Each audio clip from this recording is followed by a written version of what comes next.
மகர ராசிக்குரிய சூரிய பெயர்ச்சி பலன்களை தற்பொழுது பார்க்கவிருக்கின்றோம். உங்கள் ராசிக்கு 6லே அமர்ந்திருந்த சூரிய பகவான் ராசிக்கு 7ஆம் இடம் கடக ராசிக்கு வருகிறார். ஆணி முடிந்து ஆடி பிறக்கின்றது. பொதுவாக சூரியன் அமர்கின்ற ராசியை பொறுத்தே தமிழ் மாதங்கள். கடகத்தில் அமர்கின்றபோது அது ஆடி மாதம். உங்கள் ராசிக்கு அவர் அட்டமாதிபதி, 8க்குரியவர். ராசியாதிபதியான சனீஸ்வர பகவானுக்கு ஜென்ம பகை கொண்டவர். 7ஆம் இடத்தில் சூரியன் அமர்கின்றார். அது பாதிப்பை கொடுக்கும். பொதுவாக கோச்சார பலன்களை பார்க்கின்ற பொழுது, ஆனாலும் 7லே சூரியன் அமர்கின்ற பொழுது 7ஆம் இடத்தில் சூரியனோடு இன்னொரு கிரகம் சேர்க்கை பெற்றால் சூரியனால் பாதிப்பு இல்லை.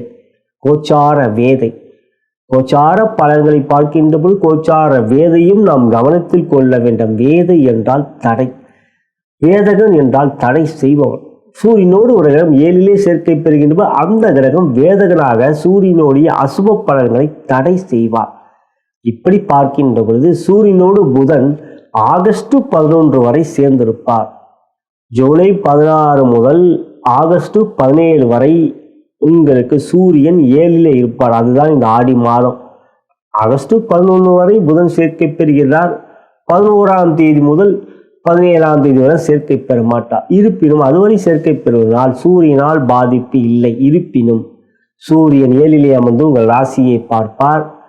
8லே செவ்வாய் அமர்வார். 8லே செவ்வாய் இருந்து 2ஆம் இடத்தை பார்ப்பார். அப்புறம் உங்கள் செவ்வாய் 3க்கு சென்றால் ராசியாதிபதியை பார்ப்பார். என்று இந்த நேரத்தில் உங்களுடைய ஆரோக்கியத்தில் மிகவும் அக்கறை காட்ட வேண்டும், கவனமாக இருக்க வேண்டும். நல்ல உணவு பழக்கங்கள் நீங்கள் ஏற்படுத்தி கொண்டிருந்தால் சந்தோஷம். உணவு விஷயத்தில் கவனம் வேண்டும். தியானம் செய்வது நல்லது. மேலும் நீங்கள் உடற்பயிற்சி, தியானம் மற்றும் யோகா போன்றவற்றை ஈடுபாட்டை காட்டி கொண்டிருந்தால் மகிழ்ச்சி, சந்தோஷம். இந்த நேரத்தில் பொருளாதாரத்தில் எந்த விதமான பிரச்சனைகள் உங்களுக்கு இருக்காது. ஆரோக்கியத்தில் தான் பிரச்சனைகள் ஏற்படும். என்ன விஷயத்திலும் நீங்கள் மனதை குழப்பிக் கொள்ளாமல் நிதானமாக, கோபம் இல்லாமல், வார்த்தைகளிலே உஷ்ணம் இல்லாமல், மனதை போட்டு ஒரு அழுத்தத்தை கொடுத்து கொள்ளாமல் உங்களுடைய ஈடுபாட்டை காட்டிக்கொள்வது நல்லது. எனவே தொழில் வியாபாரத்தில் இருக்கின்ற அன்பர்கள் ஆரோக்கியத்தில் கவனம், அழுத்தத்தை கொடுத்து கொள்வீர்கள். வேலை அதிகமாக இழுத்து போட்டு நீங்கள் செயல்படுவீர்கள்.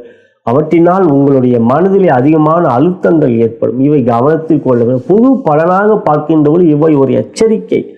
இருந்தாலும் இவற்றை எல்லாம் நம்மளை மீறி நாம் செயல்படுத்த வேண்டிய ஒரு நிர்பந்தமும் இருக்கும். மகர ராசி என்றாலே உழைக்கும் வர்க்கத்தின் பிரதிநிதி. வயதை மீறியும் உங்கள் வேலையை நீங்கள் செய்வீர்கள். 70 வயதானாலும் என்னால் இன்னும் உழைக்க முடியும் என்கிற நம்பிக்கையை கொண்டவர்கள் நீங்கள். ஆகையால் உற்சாகம் எப்பொழுதும் உங்களிடம் குறைவை காட்டாது.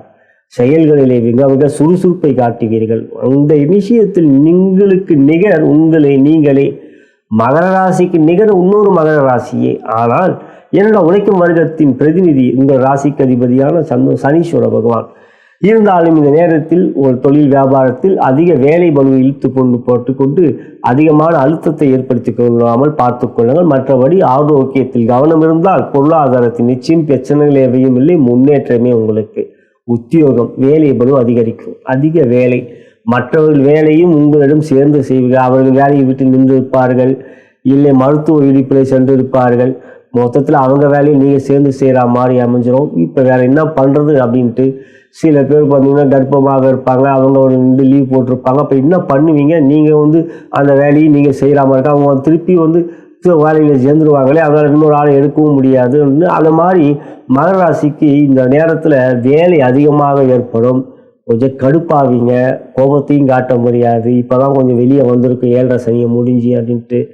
எனவே உத்தியோகத்தில் இருக்கின்ற அதிக வேலை பலு ஏற்படும். கொஞ்சம் கஷ்டம்தான், இருந்தாலும் சமாளித்து தான் ஆகணும். இந்த ஆடி மாதம் அப்புறம் சனியனை 8க்கு வராரே, ஆட்சி பெறுவது ஆவணி மாதம். ஏன்னா ஒரு 2 மாதம் உங்களுக்கு அதிகமான வேலைகளை கொடுப்பார். இது வரைக்கும் கொஞ்சம் சந்தோஷமாக ஜம்மு 6ல் இருக்கும்போது இருந்தது. கொஞ்சம் வேலை இருக்கும், ஆனாலும் சமாளித்து விடுவீர்கள். அதுதான் மகர ராசிக்குரிய தன்னம்பிக்கை. எனவே மொத்தத்தில் தொழில் வியாபார உத்தியோகத்தில் அதிக வேலை, அதிக பலு இவையெல்லாம் இருக்கும். இருந்தாலும் அவற்றையெல்லாம் சமாளிப்பீர்கள். இரவு தியானம், கொஞ்சம் யோகா, உணவு பழக்கத்தில் கவனம் என்றால் மகிழ்ச்சிக்குரிய மாதமாக இந்த ஆடி மாதம் அமையும். நலம் பெறுக, வளம் பெறுக.